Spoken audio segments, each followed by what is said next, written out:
Je suis désolé pour les familles, mais je dois dire que je prenais plaisir à participer. C'était plus fort que moi, j'adorais ça. Heureusement que je n'étais pas un civil, sinon je serais devenu un serial killer. Santiago, en décembre dernier.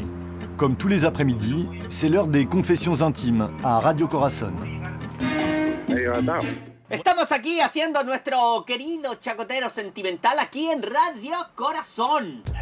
Cela fait 20 ans que Rumpi bat des records d'audience en faisant parler ses auditeurs d'amour et de sexe. Pas de sujet tabou. Mais cette fois-ci, un auditeur, Guillermo, 62 ans, livre une confidence bien loin des histoires de cœur habituelles. Quand j'ai buté mon premier gars, j'étais tout tremblant, je pleurais presque. Alors mon capitaine m'a collé une énorme baffe et m'a dit « Reprends-toi, t'es un soldat, t'es fait pour te battre ». Et quand j'ai tué mon deuxième gars, là j'ai commencé à aimer ça, j'y prenais goût. L'auditeur est un ancien soldat du temps de Pinochet, dont le régime a fait plus de 3200 morts. L'immense majorité des corps n'a jamais été retrouvée. À l'antenne, il s'emballe et évoque le cas de 2 de ses victimes, en particulier. Les 2 mecs, ils ont été tués d'une balle dans la nuque et on les a fait exploser. T'as entendu parler des familles qui cherchent leurs disparus? Personne leur a jamais rien dit. Ils vont jamais rien retrouver, on les a dynamités, ils sont désintégrés. L'une des 2 victimes dont parle Guillermo s'appelle Freddy Taberna. C'est l'un des disparus les plus célèbres de la dictature de Pinochet. Aucune nouvelle depuis plus de 40 ans. L'émission de radio rouvre une cicatrice de l'histoire du pays.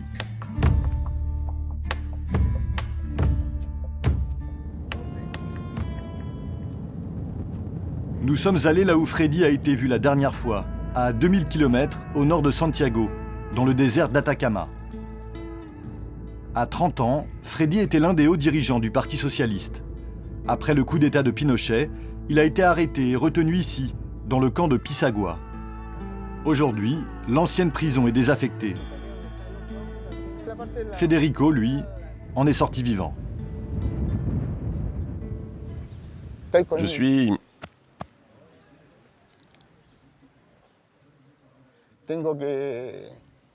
Attends un peu.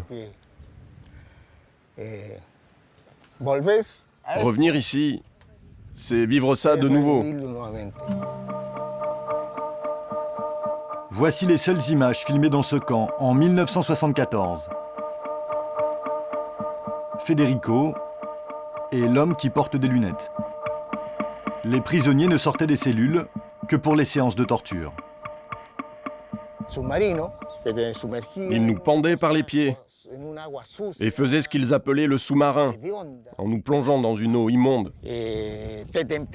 Ils attendaient que tu suffoques jusqu'à ce qu'ils pensent que tu étais presque mort.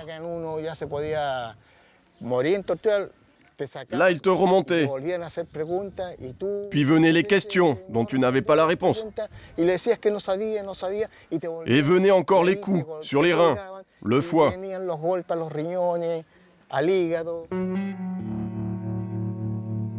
Freddy Taberna et les autres dirigeants du parti ont eu droit à un traitement de faveur.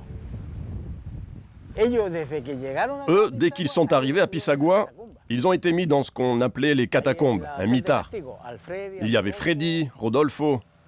C'était où les catacombes? Là, juste au rez-de-chaussée. Ce sont des pièces de 2 mètres sur 4 et ils y entassaient 20 à 25 personnes. Alors imagine comment on y était entassés. Un matin, des militaires sont venus chercher Freddy et l'un de ses camarades. Ils les ont sortis du camp. La suite était mystérieuse, jusqu'au coup de fil à Radio Corazon. À la fin de la dictature, une fosse commune a été découverte à proximité. À l'intérieur, 13 corps, morts sous la torture ou exécutés, dont le frère d'Hector. Ça, c'est la fosse clandestine du camp de concentration de Pisagua, qui a été découverte le 2 octobre 1990. Enfin, la Terre nous rendait nos proches, que l'on avait cherchés pendant tant d'années. 13 corps, mais pas de traces de Freddy Taberna. Federico et Hector nous emmènent dans le désert, là où, d'après les aveux de l'ancien soldat, il aurait été éliminé. D'après ce qu'il dit dans la déclaration qu'il a faite au juge, ils sont arrivés et se sont arrêtés sur un côté de la colline. Là, on est en face de la colline. Donc l'endroit peut être des deux côtés, soit du côté de la cordillère, soit du côté de la côte. Après son coup de fil à la radio, l'ancien militaire a été entendu par un juge, puis libéré. Une loi d'amnistie le protège, comme tous les anciens soldats. La justice doit obliger les responsables à venir ici pour qu'ils disent où cela s'est passé, afin de connaître enfin la vérité.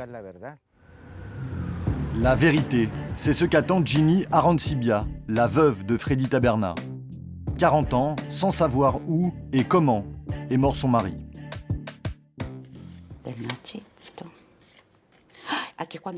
Là, c'est quand on s'est mariés. On s'est mariés en 1967, on était tous les deux à la fac. Moi, j'étudiais la biologie et lui étudiait la géographie. Et puis entre deux cours, on est sortis et on s'est mariés. C'était un homme vraiment ouvert. Il avait beaucoup de charisme, c'était un homme très intelligent. Alors bien sûr, il a toujours été un leader. L'homme qui a tué son mari est libre. Aucun moyen aujourd'hui de le traduire en justice. L'entendre se vanter de ses crimes, avec ce ton-là, c'est épouvantable. Épouvantable. Ce qui m'importe plus que tout, c'est que la justice soit rendue avant qu'on ne cherche sa dépouille. Mais la justice au Chili n'est jamais rendue. Pas avec les bourreaux de la dictature, en tout cas. Je m'appelle Guillermo Reyes Ramsey, mes grands-parents sont allemands. Nous avons retrouvé Guillermo chez lui, Buenos días. Buenas tardes. dans un quartier pauvre de la côte. Pas de honte, ni de regret. Il se présente comme une victime lui-même de la dictature. Un pauvre petit soldat, obligé d'obéir aux ordres.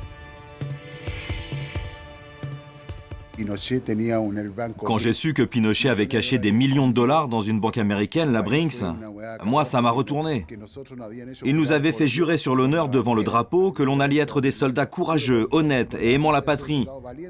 Et le vieux, lui, avait volé tout l'argent. C'est là que j'ai compris qu'il nous avait utilisés. Utilisés pour commettre toutes ces atrocités.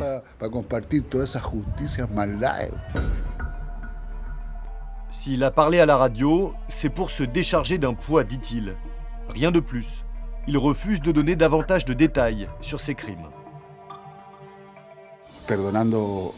Je suis désolé pour les familles, mais je dois dire que je prenais plaisir à participer. C'était plus fort que moi, j'adorais ça.